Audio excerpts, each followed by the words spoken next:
요즘 미국에서는 죽은 자동차를 다시 무덤에서 부활시키는 것이 유행인가 봅니다. 얼마 전 포드는 미국에서 사라진 중형 픽업 트럭 레인저를 다시 부활시켰습니다. 이에 자극을 받은 GM은 2005년 단종되었던 중형 SUV 블레이저를 다시 무덤에서 끄집어냈습니다. 그것도 아주 환상적으로 멋지게 말이죠.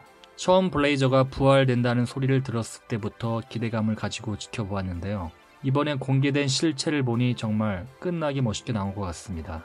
예전 쉐보레 차량들의 디자인은 뭔가 좀 올드하고 좀 고루한 모습이 있었는데요. 요즘 나오는 신차를 보면 GM 디자이너들이 약을 빤 게 아닌가 생각될 정도로 디자인 하나는 정말 끝내주는 것 같습니다. 최근 국내에 출시된 이코넉스도 그렇고요. 트래버스 타오, 서버밴, 그리고 픽업 트럭인 실버라도까지 저를 제대로 취향 저격하고 있습니다. 블레이저는 쉐보레 라인업 중에서 가장 늦게 합류한 모델로 정말 오랜 시간 무덤 속에서 와신 상담을 했는지 실내외 디자인이 정말 멋지게 변했습니다. 국내에 출시되면 정말 당장 지갑 열고 구매하고 싶을 정도로 말이죠.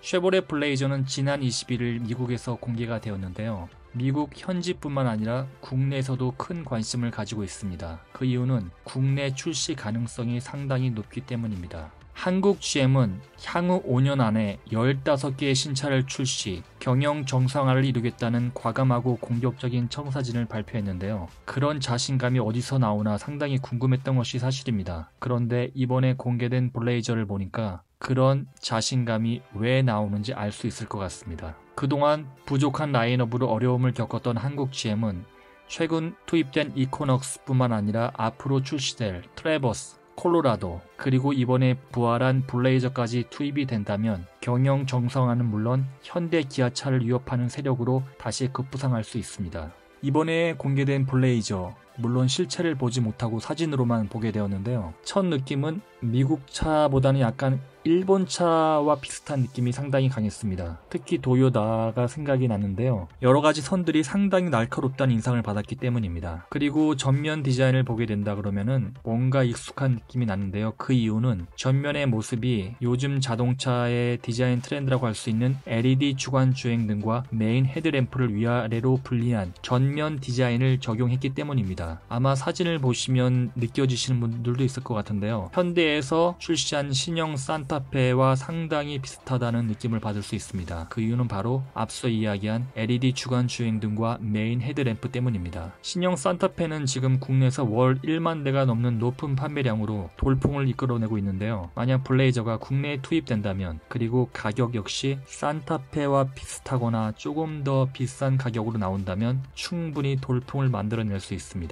블레이저는 외관 디자인도 상당히 날카롭고 공격적인 그런 마초적인 느낌이 나는데요. 실내를 보겠습니다. 그동안 쉐보레의 디자인, 외형적으로 많은 발전을 이뤄냈지만 실내는 여전히 고루한 모습들이 있었는데 블레이저의 실내를 보면 상당히 공격적인 모습을 하고 있습니다. SUV 차량이 아닌 마치 스포츠카를 보고 있는 듯한 느낌인데요. 실제로 쉐보레 카마로 실내와 상당히 흡사한 모습을 하고 있습니다. 사진에서 보시는 것처럼 상당히 흡사한데 제가 볼 땐 블레이저 실내가 더 멋지게 나온 것 같습니다. 실내를 보면 큼지막한 8인치 디스플레이에 통풍 시트, 안드로이드 오토, 애플 카플레이가 적용되었고요. 캐딜락에 장착된 리어뷰 카메라가 탑재되었고 트렁크 공간은 1818리터입니다. 파워트레인을 보면 직렬 4기통 2.5리터, 최대 출력 193마력, 최대 토크 25.9, 그리고 V6 3.5리터 모델은 최대 출력 305마력, 최대 토크 37.2, 9단 변속기 조합입니다. 블레이저는 내년 미국 시장에 출시가 됩니다. 뚜껑을 열어봐야 알겠지만 제가 볼 땐 미국 시장에서 상당히 높은 인기를 끌 것으로 보입니다. 그리고 쉐보레는 블레이저 투입으로 비로소 SUV 풀 라인업을 완성시켰습니다. 현재 SUV 라인업을 보게 되면요. 트랙스, 이코넉스, 트래버스, 타호, 서버밴 이렇게 구성되어 있는데요. 네, 나쁘지 않은 라인업 구성입니다. 하지만 여기서 약점인 곳은 중형급인데요. 이코넉스와 트래버스 사이에 중형급 차량이 비어 있습니다. 하지만 이제 블레이저가 투입되면서 빠져있던 퍼즐이 완성되고 무려 6개의 SUV 라인업 구축으로 미국 시장을 공략하게 되었는데요. 그물망 공략으로 전 세그먼트를 초토화시킬 수 있게 되었습니다. 특히 이코넉스, 트래버스 사이에 있는 중형급의 공백을 블레이저가 메워줌으로써 완벽한 경쟁력을 갖추게 되었습니다. 블레이저가 한국에 들어오게 되면 한국 GM으로서는 막강한 신차 투입으로 판매량 상승을 기대해 볼 수 있습니다. 하지만 여기서 문제가 하나 있는데요. 그것은 이코넉스의 포지션입니다. 만약 블레이저가 국내에 출시하게 되면 이코넉스의 자리가 애매하게 되는데요. 이코넉스는 북미에서 투싼이 활약하는 소형 SUV 세그먼트로 분류가 되고 있고 국내에서는 중형급으로 분류가 되면서 가격도 산타페와 비슷합니다. 이렇게 되면 블레이저가 국내에 출시될 때 가격은 대형급으로 책정이 될 수밖에 없습니다. 결국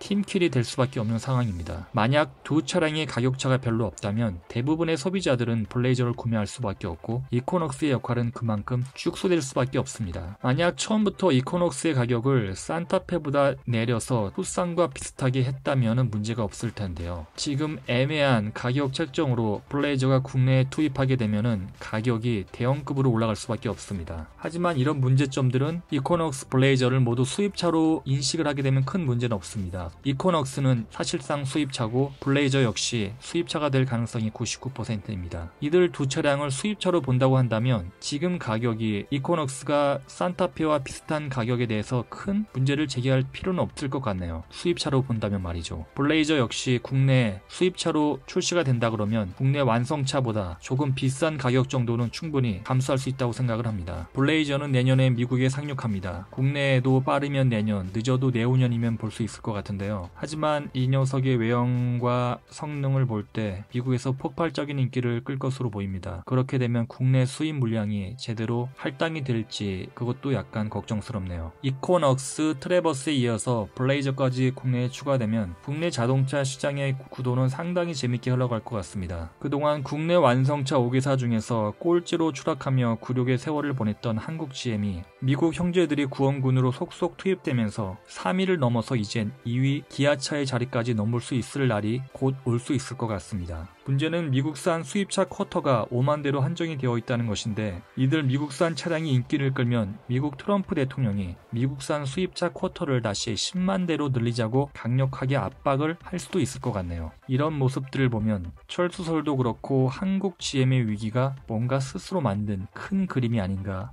하는 생각마저 듭니다. 오늘 첫 시간이었습니다. 너무나 부족한 부분들이 많았는데요. 다음에 좀 더 재밌고 흥미로운 자동차 이야기로 다시 찾아오도록 하겠습니다. 감사합니다.